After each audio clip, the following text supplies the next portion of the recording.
Assalamualaikum warahmatullahi wabarakatuh. Bismillahirrahmanirrahim. Alhamdulillahi rabbil alamin. Wa bihi nasta'inu ala umuri dunya waddin. Wassalatu wassalamu ala sayyidil mursalin Sayyidina Muhammadin wa ala alihi wa sahbihi ajma'in. Allahumma salli ala nuril anwar wa siril asrar wa tiryakil aghyar wa miftahi babil yasar Sayyidina Muhammadin al-Mukhtar wa alihi al-adhar wa ashabihi al-akhyar adada ni'amillahi wa ifdalih. Al-mukarramun wal muhtaramun, para habaib, para alim ulama, para kiai, para santri dan para tokoh masyarakat, jamaah maulid yang dimuliakan oleh Allah Subhanahu wa taala. Terkhusus kepada orang tua kita Bapak Ki Haji Abdul Basit beserta ikhwannya Al Habib Zain Al Aidrus wal Habib Ali bin Syahab wal Habib Anis As-Segaf dan segenap para habaib yang tidak saya sebutkan namanya satu persatu, tidak mengurangi rasa hormat saya kepada beliau. Saudara-saudara hadirin yang saya hormati, ketika di zaman Nabi SAW ada sebuah kampung atau sebuah desa. Di kampung itu ada majlis taklim yang diisi oleh kaum ibu. Setiap hari Senin pagi, ibu-ibu dari mana saja berkumpul di majlis tersebut. Datangnya tidak dengan tangan kosong. Ada yang datang bawa uang, bawa makanan, bawa pakaian bekas yang masih bisa dipakai.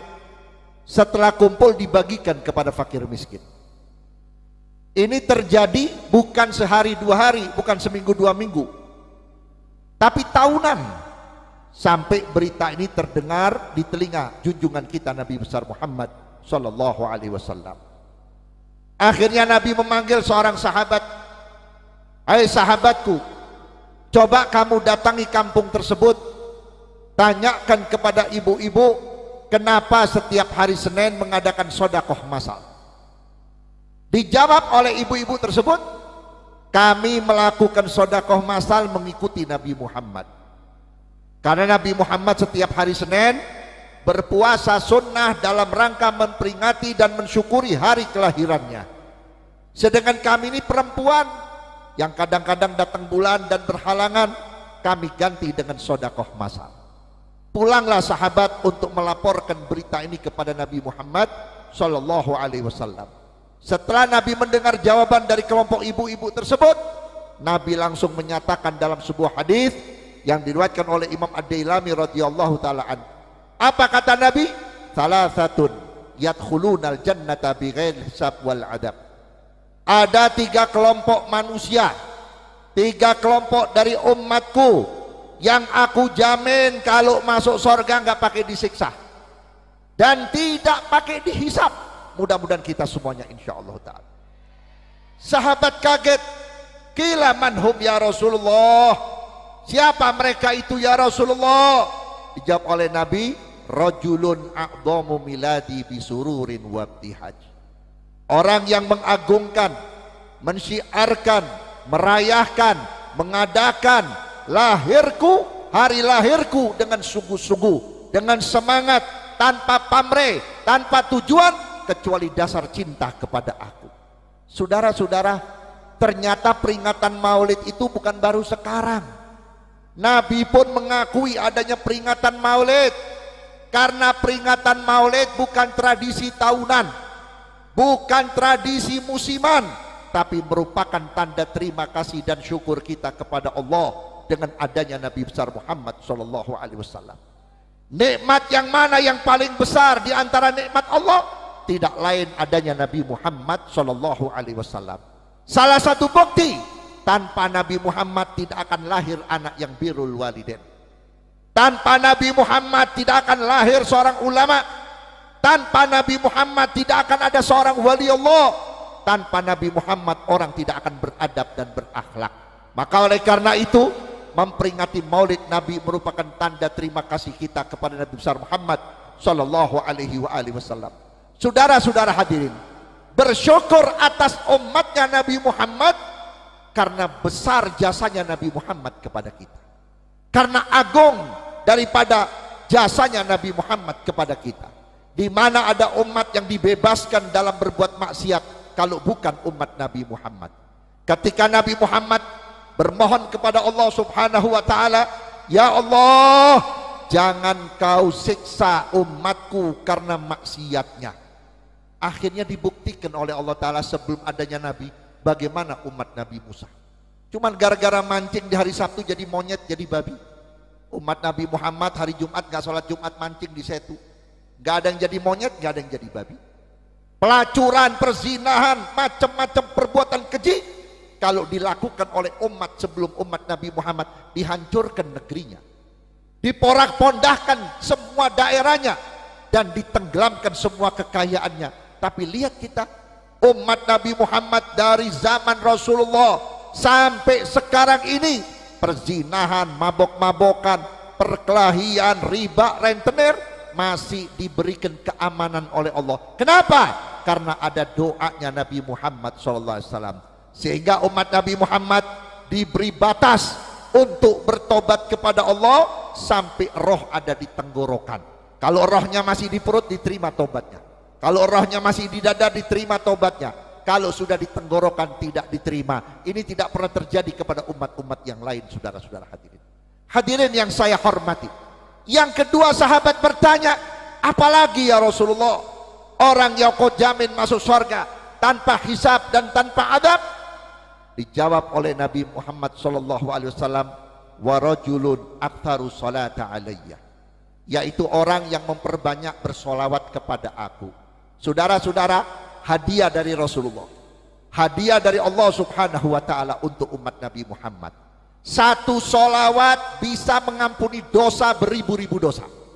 Sampai Habib Ali bin Muhammad bin Husain al-Habsyi yang dibaca maulidnya, nanti antum bisa baca di dalam bait beberapa itu. Habib Ali mengatakan, kalau antum mau bertobat kepada Allah, tempatnya di tempat maulid.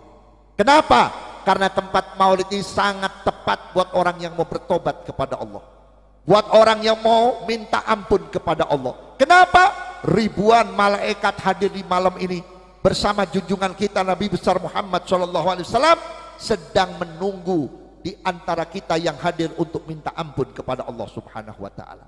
Sampai dicontohkan bagaimana kondisi Nabi Allah Adam alaihissalam ketika dikeluarkan dari surga, sampai Nabi Allah Adam siang dan malam merintih menangis dengan istighfarnya, yang istighfarnya diabadikan oleh Ta'ala dalam Al-Quran. Rabbana dhalamna anfusana wa illam taghfir lana wa tarhamna lanakunanna minal khasirin. Tapi tidak dijawab oleh Allah Subhanahu wa ta'ala bertahun-tahun, sampai malaikat Jibril nggak tega, dibisikkan Nabi Allah Adam, ya Adam udhkur Muhammad, hai Adam coba sebut Nabi Muhammad, insya Allah kamu diampuni oleh Allah Subhanahu wa ta'ala. Akhirnya Nabi Adam berkata, ya Rabb, aku sekian lama mohon ampun kepadamu, tidak kau dengar dan tidak kau jawab. Ya Allah, bukan kau tidak mendengar, bukan kau tidak bisa menjawab. Sekarang aku mohon ampun dengan hak kekasihmu Muhammad, dengan wasilah kekasihmu Muhammad, ampuni aku ya Allah. Seketika dijawab oleh Allah Subhanahu wa ta'ala, ya Adam, seandainya kau tidak sebut kekasihku Muhammad, maka sampai hari kiamat aku tidak akan ampuni engkau. Maka oleh karena itu Sayyidina Abu Bakar Siddiq radhiyallahu ta'ala mengatakan, orang bertobat dengan sholawat lebih cepat diampuni daripada dengan istighfar. Kalau istighfar harus menyesal, harus menangis, harus kapok, harus benar-benar tidak akan melakukan. Tapi kalau sholawat, seandainya ada di antara kita yang baca sholawatnya belum pas ke hati, belum khusyuk, belum ikhlas, tetap Allah tidak melihat ikhlasnya kita, Allah tidak melihat khusyuknya kita. Asal antum bersolawat kepada seorang yang dicintai oleh Allah, Allah tidak memandang antum, tapi Allah memandang usaha antum bersolawat kepada Nabi Muhammad sallallahu alaihi wasallam. Yang ketiga, kata Nabi sallallahu alaihi wasallam, wa rajulun yusolli faridatan an jama'atin, yaitu orang laki-laki yang selalu melaksanakan sholat fardu dengan secara berjamaah. Insya Allah tiga-tiga ini akan diberi jaminan oleh Nabi Muhammad, kalau masuk surga nggak pakai dihisab, nggak pakai diadab oleh Allah Subhanahu wa ta'ala. Saudara-saudara hadirin saya banyak melihat masjid-masjid, musola-musola, baik di kampung maupun di kota. Jangan sampai musola atau masjid-masjid kosong begitu saja. Sebab saya khawatir apa yang dikatakan oleh Nabi terjadi di kampung kita. Apa kata Nabi? Ya'muruna masajidahum wa hiya kharabun an dzikrillah. Banyak masjid-masjid dimakmurkan, diperbarui, diperbagus, mentereng, tapi isinya kosong daripada orang-orang yang ingat kepada Allah Subhanahu wa taala. Padahal masjid ini fungsinya besar. Masjid ini bisa mendidik manusia, bisa mendidik umat Nabi Muhammad. Bahkan kalau mau belajar demokrasi adanya di masjid, bukan di parlemen, sudah hadirin.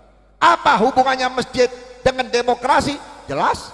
Coba kalau hari Jumat, ada nggak orang masuk masjid ditanya oleh DKM, kamu partai apa? Kamu dari mana? Suku apa? Kaya atau miskin? Tidak. Siapa yang pertama datang ke masjid? Sekalipun orang miskin, sekalipun rakyat jelata, kalau datangnya pertama punya hak duduk di saf yang paling pertama. Satu saat jamaah sudah penuh, tiba-tiba datang seorang gubernur atau wali kota atau bupati numpang sholat di masjid kita. Gak ada hak buat DKM mengusir orang kecil dari depan untuk ke belakang, hanya menempatkan gubernur dan bupati. Tidak ada hak. Gubernur telat, silakan duduk di bawah beduk, silakan duduk di belakang. Kenapa? Salah siapa kamu datang telat? Inilah demokrasi. Begitu sudah adzan, begitu sudah khutbah Jumat, imam mulai memberi isyarat, ayo kita rapikan barisan kita, ayo kita rapikan soft kita. Tidak boleh ada yang mentang-mentang, enak aja loh bisa merintah saya, kamu nggak tahu jabatan saya siapa. Seandainya ada makmum yang berbuat seperti itu, berantakan nggak sholatnya? Berantakan, nggak diterima sholatnya oleh Allah Ta'ala. Begitu imam takbir, semua harus takbir. Begitu imam baca surat, setelah baca surat kita dianjurkan menjawab amin dengan suara yang rata, supaya suara kita sama dengan ratanya suara malaikat. Begitu imam baca surat, tiba-tiba imam lupa, ada beberapa ayat yang terlewati, akhirnya diingatkan oleh orang yang di belakang imam. Makanya kalau sholat di belakang imam, kita harus hafal bacaan imam, jangan sembarangan.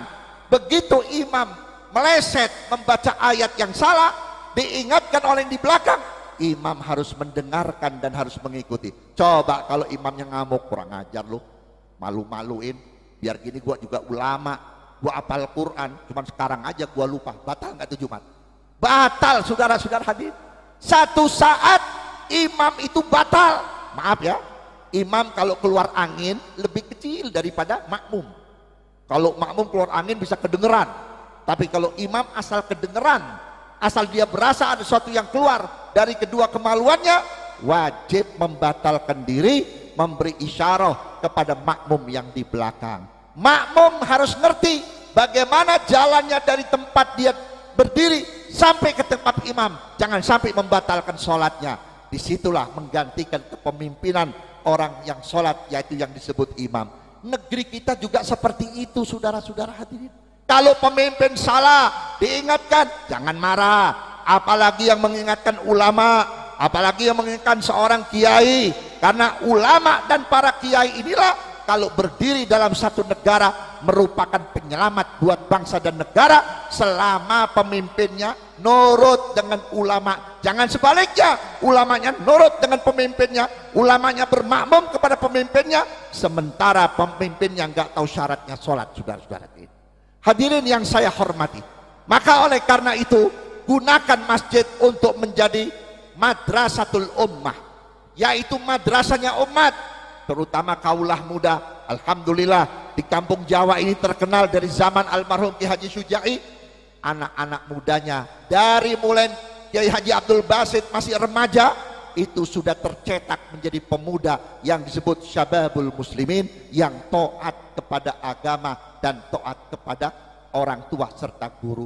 Maka oleh karena itu untuk di wilayah kampung Jawa tepat sekali untuk dikader menjadi seorang muslim aswaja yang benar-benar kuat. Kenapa?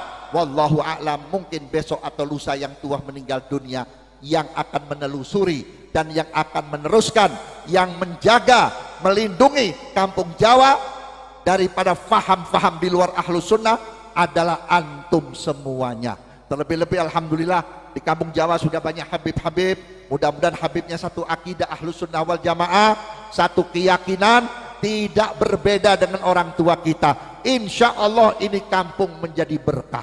Saudara-saudara hadirin, kemarin saya bertemu dengan salah satu tokoh, yang mana tokoh ini masih kerabat daripada Raja Saudi Arabia. Dia cerita di Mekah ada banjir, di Mekah ada ini, di Mekah ada itu. Dia tanya lewat pesuruhnya, "Beb, ini orang mau nanya antum, kira-kira doa apa yang membuat Saudi supaya nggak terjadi banjir, tidak terjadi masalah dan sebagainya?" Saya jawab, adain maulid di Masjidil Haram, insya Allah aman. Adain pembacaan maulid di depan Masjidil Haram, insya Allah tidak ada bala. Itu saja kuncinya. Ini contoh buat kita. Kalau Saudi Arabia tempat mustakbilal kiblat sudah dilanda banjir, dilanda hujan es, dilanda ini, dilanda itu, bagaimana kampung kita? Makanya berkahnya kampung Jawa bukan hanya 1 tahun sekali, tiap seminggu sekali, entah itu malam Jumat, entah itu malam Senin, dibacakan riwayat hidup Nabi Muhammad Shallallahu Alaihi Wasallam. Saya berharap di sini banyak santri-santri yang berkualitas. Di sini ada saudara saya, ada murid saya, ada jamaah saya yang dididik di Ummul Qura. Pantas mereka bisa memimpin kaulah muda. Kenapa? Cukup ilmunya, cukup daripada kualitas pelajarannya yang mampu mendidik anak-anak muda. Sebab apa saudara-saudara?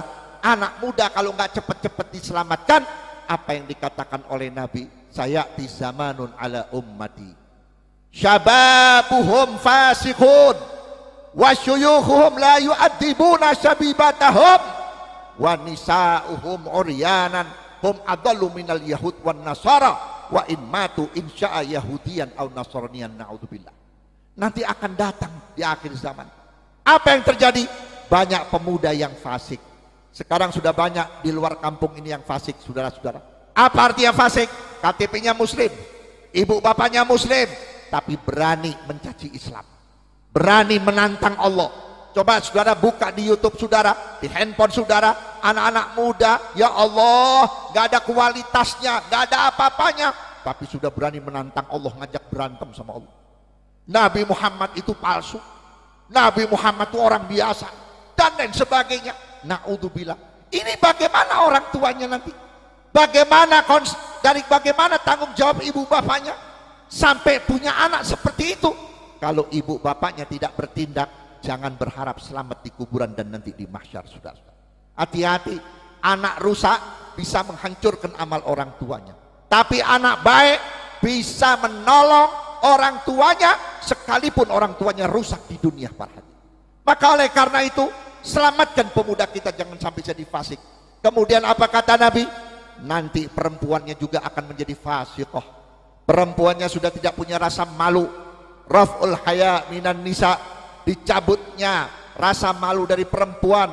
Sudah tidak ada rasa malu lagi. Dia mau berbuat sesuatu apapun dengan dalil emansipasi, dengan dalil kebebasan, dengan dalil ini dan itu. Dia lupa dengan syariat dan adabnya Nabi besar Muhammad Sallallahu Alaihi Wasallam. Saudara tahu waktu Sayyidatuna Fatimah binti Nabi Sallallahu Alaihi Wasallam datang ke rumah Rasulullah bersilaturahmi bersama Sayyidina Ali, kebetulan musim angin. Keluar, Nabi pesan, ya Ali, tolong awasi jangan sampai betisnya Fatimah terangkat atau tertarik bajunya oleh angin yang begitu besar. Kalau kau diam, kau biarkan sampai orang lain melihat betisnya Fatimah, setiap langkahnya Fatimah sama saja menggali lubang neraka untukmu, hai Ali. Ini mantu Nabi, ini mantu Rasul yang disebut ana Madinatul Ilm wa aliyun babuha. Wah, bagaimana dengan kita yang bukan apa-apanya Nabi, sudah yang jauh kepada Nabi Muhammad. Maka oleh karena itu jangan sampai anak-anak perempuan kita ini bisa menebus daripada amal ibadah orang tuanya gara-gara pakaian anak-anak perawan kita, gara-gara ulah jeleknya anak perawan kita, ibu bapaknya tidak punya nilai di hadapan Allah Subhanahu wa taala. Apa kata Nabi? Orang tuanya sudah tidak lagi mendidik, wasyuyuhum la yu'addibuna syabibatahum. Ternyata anaknya rusak, laki atau perempuan menjadi fasik karena ibu bapaknya sudah tidak mendidik. Sekarang sudah nyata. Zaman saya zaman Ki Haji Abdul Basit, zaman yang tua-tua, yang 50 tahun ke atas, sebelum kenal guru ngaji yang pertama ngenalin huruf siapa? Emak kita, bapak kita, alif ba sampai khatam juz amma. Begitu khatam juz amma, yang mana kita tiap maghrib itu sudah langganan, ditempeleng, dijewer, kadang-kadang disentil, dicubit, sampai kita tahu daripada huruf-huruf Islam yang ada dalam Al-Quran. Setelah khatam juz amma, dibawa anak kita ke guru ngaji. Kalau perempuan yang bawa ibunya, kalau laki yang bawa bapaknya. Setelah diserahkan kepada guru ngaji, supaya anak kita diajarkan Quran, supaya paham Al-Quran, ibu bapaknya pulang. Mulai besok kalau dapat uang belanja, itu disisihkan, daripada sisa uang belanja ditaruh di bawah baju. Dulu itu ya, dulu. Kalau sekarang enggak, sisa uang belanja buat nambahin beli cincin. Maaf, yang korupsi banyak kan ibu-ibu. Disuruh masak telur, semur telur, suruh masak semur ayam. Anaknya tiap pagi mau sekolah kasih kerupuk kecap, supaya dapat untung besar. Betul nggak, Bu? Bu, ngaku ya, Bu?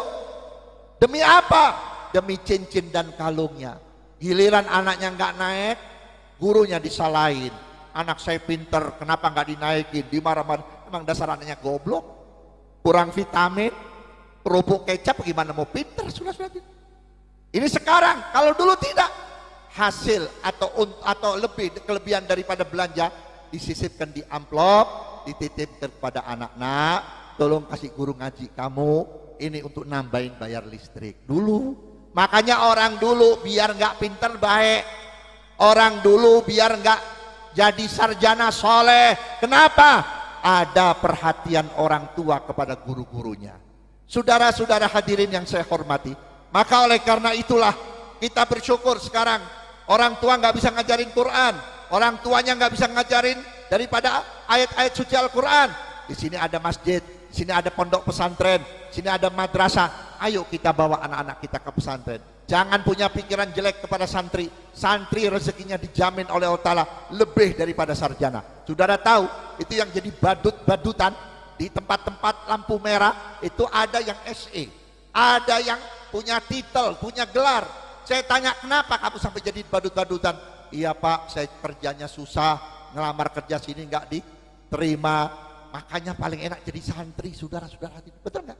Santri jangan jadi kiai baru keluar dari pesantren, pasti ada tetangga yang minta tolong. Kang, punten Kang, tolong anak saya meninggal dunia, tolong dipimpin tahlil 200.000 orang. Betul nggak? 200.000, nggak tahu kalau di sini ya. 200.000 kali seminggu berapa duit? Ayo, ya kan? Nanti bulan Maulid, alhamdulillah suruh mimpin hadroh, suruh mimpin Maulid, dapat amplop berapa? Saya nggak tahu itu. Sampai bulan Rajab menjelang Ramadan nggak ada hadroh, ya kan? Diminta untuk ngimamin sholat tarawih atau jadi Bilal sholat tarawih. Sampai Syawal ada yang diundang jadi khotib, ada yang diundang jadi imam, dapat rezeki lagi. Belum lagi nanti murid dan jamaahnya datang bawa ini bawa itu. Alhamdulillah. Terus nyambung halal bihalal, nyambung sampai walimatus safar, orang mau berangkat haji, nyambung terus sampai bulan Muharram, selamatan ulang tahun santunan anak yatim atau menyambut 1 Muharram. Terus begitu safar sepi parah. Orang Bogor nih kalau safar katanya sial. Ya, santri nggak goblok masuk kamar. Dia baca mana apa? Dia baca talqin. Ya fulan bin fulan, ya fulan.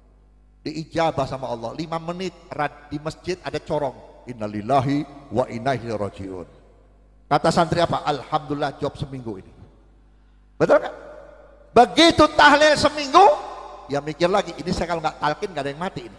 Dia baca lagi, ya fulan bin fulan, ya fulan bin fulan. Ada lagi 2 minggu, 14 hari. Sampai akhir Safar. Bulan Safar sambung Maulid. Gak ada ceritanya orang keluar dari pesantren susah. Yang penting satu, keluar dari pesantren dapat ridho guru.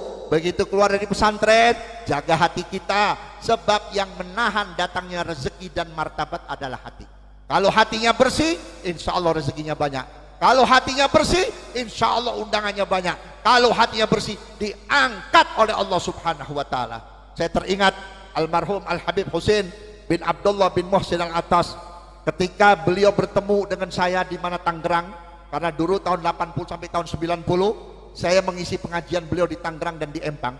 Itu hari Sabtu pengajiannya, nanti saya nginep di tempat beliau. Hari Minggu suka duduk sambil ngopi, sambil baca-baca kitab salaf.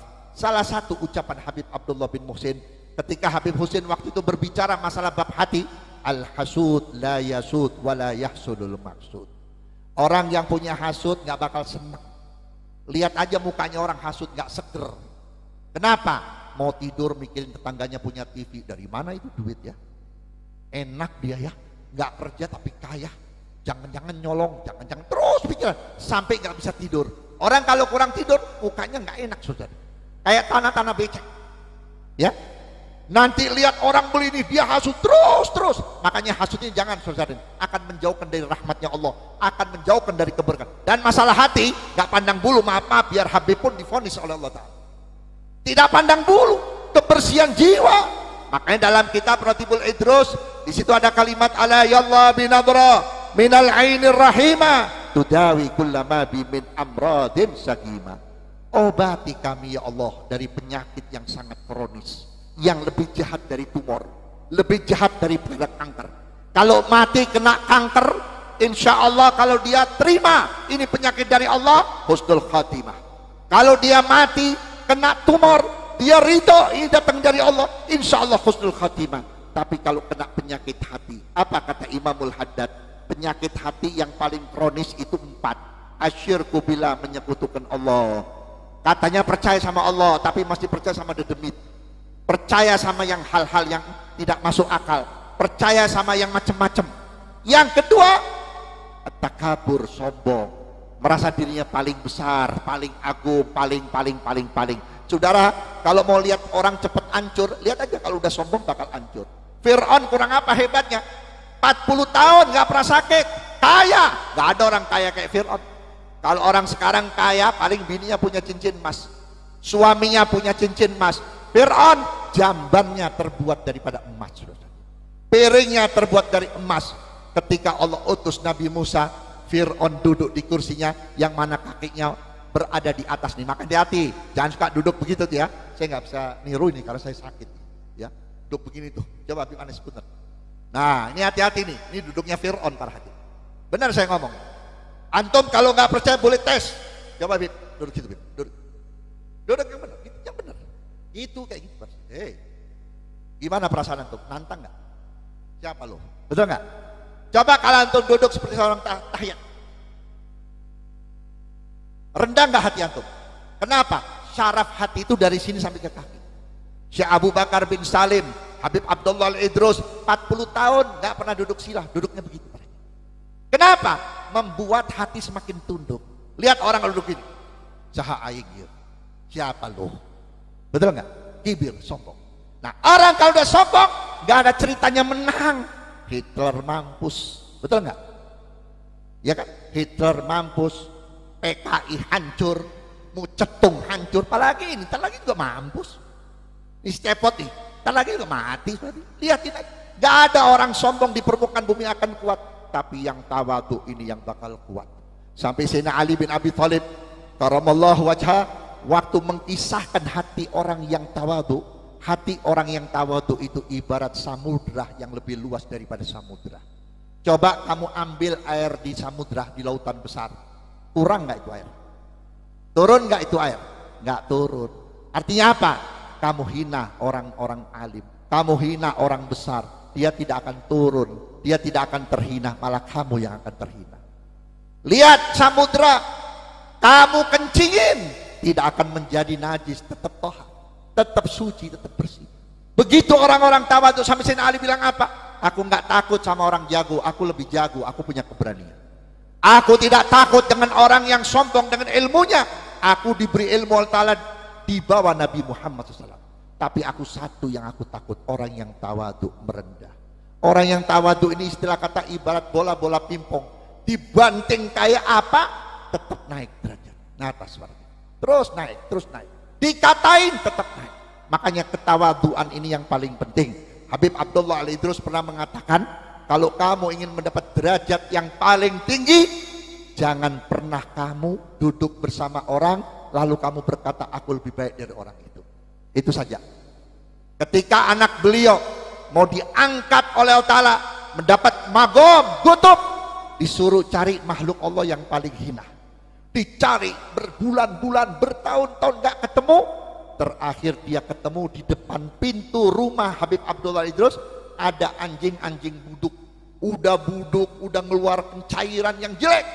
Hati anak beliau berkata, jangan-jangan ini. Akhirnya abahnya sudah tahu, buka pintu Habib Abdullah Idrus. Ya walad, ini anjing kalau mati nggak dihisap. Ini anjing kalau mati nggak diadab. Ini anjing kalau mati nggak ditanya oleh munkar wa nakir. Di mana kehinaan itu anjing? Tetap kamu yang lebih hina. Kenapa? Bagaimanapun hebatnya kamu, kamu tetap akan dihisap oleh munkar wa nakir. Ternyata tidak ada makhluk Allah yang hina kecuali aku, wahai ayahku. Begitu dia merasa terhina, Allah Ta'ala memberi magom lewat ayahnya, diberikan magom kutub yang begitu besarnya. Sampai Habib Abu Bakar Al-Adni setiap menjamu tamu, itu jamuannya luar biasa. Satu nampan, satu paha. Satu paha kambing. Nasi kebulinya enak, nggak asal-asalan. Ya, bener-bener nih daging matang sampai ke dalam-dalamnya. Nggak khairun min itu yang datang tamu nggak kurang 200-300 orang tiap hari. Habib Abu Bakar Al-Adni begitu tamunya makan, kemudian pulang dikasih hadiah, muridnya berkata, ya Habib, waktunya antum makan. Baik, tunggu tamu pulang. Begitu tamu pulang, ambil tuh yang bekas-bekas yang ada di bawah-bawah karpet itu, kamu kumpulkan di piring, nanti bawa ke ruang atas. Ternyata di ruang atas, baju Habib Abu Bakar Al-Adni yang begitu mewah ditaruh, ganti baju compang-camping, dia makan hasil daripada bekas tamu-tamunya. Kenapa ya Habib kau melakukan seperti ini? Apa jawab beliau? Ad-dunya sitnul mu'minin wa jannatul kafir. Dunia ini penjara buat orang mukmin, makanya orang mukmin jangan terlalu banyak makan enak. Makanya yang banyak enak, banyak kan sakit, stroke, kolesterol, macam-macam, betul nggak? Tapi lihat yang nggak pernah makan enak, ya kan? Makanya nasi, garam, ya kan? Apa sambel, ikan teri, nggak kena yang namanya kolesterol, yang namanya apa stroke dan sebagainya. Ini makanya kan makan durian montong sendirian, sate 20 tusuk sendirian, ya kan? Makanya saya bilang zaman sekarang ada bunuh diri yang paling enak. Nggak usah digantung, beli durian montong satu, makan sendiri. Kemudian sate 20 tusuk, makan sendiri. Kemudian minum Sprite 1 botol, minum sendiri. Kemudian ditambah tapi uli, ya. 1 rantang, insya Allah 5 menit saya jamin mati para hadirin. Betul nggak?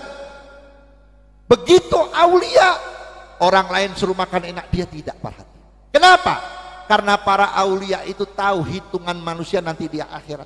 Habib Abu Bakar bin Muhammad bin Umar Segaf Gresik itu punya temennya sama-sama wali.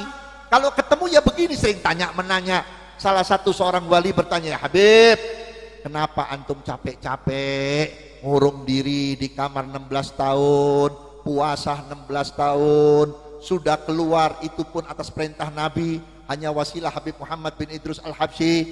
Sekarang kok masih puasa lagi, ayo kita keluar hadir hall, kita makan, kita rotubah, kita ketemu fulan-fulan. Jangan begitu ya akhi, saya tahu hitungannya orang di sorga. Siapa orang yang memakan haknya di dunia, memakai haknya di dunia, nanti di sorga dikurangi oleh Allah Subhanahu wa Ta'ala. Waktu itu Habib Bakar Gresik menceritakan seorang umat daripada Nabi Allah Isa alaihissalam. Ada perempuan umurnya 900 tahun, ya, ibadahnya 900 tahun. Begitu masuk sorga dikasih kursi, semuanya terbuat dari emas. Kursinya luar biasa, ada permatanya, cuman satu ada yang bolong segede telur asin. Akhirnya ini perempuan bertanya, hai malaikat, kenapa ini bolong? Malaikat bertanya, ya Rob, ini perempuan nanya, kenapa ini kursi bolong? Yang bolong itu emas, permatahannya, berliannya sudah dipakai di dunia buat anting-anting, buat cincin, buat kalung. Maknanya apa? Kesenangan kita di mana dunia, nanti kalau kita masuk surga pun akan dikurangi oleh Allah Subhanahu wa Ta'ala. Buat apa antum masuk surga nggak punya tikar, nggak punya tempat tidur, nggak punya cangkir, nggak punya gayung, tak punya tempat tidur, mau ngerokok di mana kita ngerokok di surga? Ayo, kata malaikat boleh ngerokok, apinya di neraka. Ayo, maka oleh karena itulah salafuna soleh ini mengikuti daripada Nabi besar Muhammad. Nabi Muhammad berapa kali, berapa hari makan, berapa hari nggak makan, sampai ditemuin oleh Sayyidina Ali waktu rokok itu perutnya bunyi kerutuk kerutuk kerutuk kerutuk kerutuk, sampai begitu salam, ya Rasulullah maaf itu perut ada apa kok bunyi kerutuk kerutuk? Ya Ali, jangan sampai orang dengar, aku sudah 4 hari atau 5 hari nggak makan, aku ikat dengan kain surban, aku ganjel dengan potongan kayu, jangan sampai aku membuat Fatimah susah karena ayahnya nggak makan, jangan sampai aku membuat sahabatnya susah memikirkan aku tidak makan. Inilah Nabi besar Muhammad SAW. Mungkin ini dapat saya sampaikan, nanti akan dilanjutkan oleh guru-guru kita. Mohon maaf Ki Haji Abdul Basit dan panitia, saya masih ada acara lagi di mana Cibinong, yaitu dekat Cilodong. Insya Allah kalau ada waktu dan kesempatan kita bisa bertemu. Mohon maaf pada habaib semuanya ya, bukan saya nggak kangen, saya masih rindu sebetulnya. Doakan saya biar sehat ya, biar panjang umur, dan kita doakan guru-guru kita, doakan ulama-ulama kita biar dipanjangkan umurnya oleh Allah Subhanahu wa taala. Jangan lupa habis Maulid minta kepada Allah selamatkan Indonesia dari bala, dari fitnah, dari bencana. Siapa yang berniat untuk menghancurkan Indonesia, mudah-mudahan malam ini dihancurkan. Siapa yang akan menghancurkan akidah Ahlus Sunnah wal Jamaah, mudah-mudahan dihancurkan. Karena Indonesia punya wali, dibangun oleh wali, insya Allah para aulia di dalam kuburnya pun hidup mendoakan Indonesia. Tapi kita yang hidup jangan lupa doakan Indonesia. Insya Allah dibantu oleh para aulia dalam kubur, insya Allah Indonesia akan aman dan sentosa. Kurang dan lebihnya mohon maaf. Assalamualaikum warahmatullahi wabarakatuh.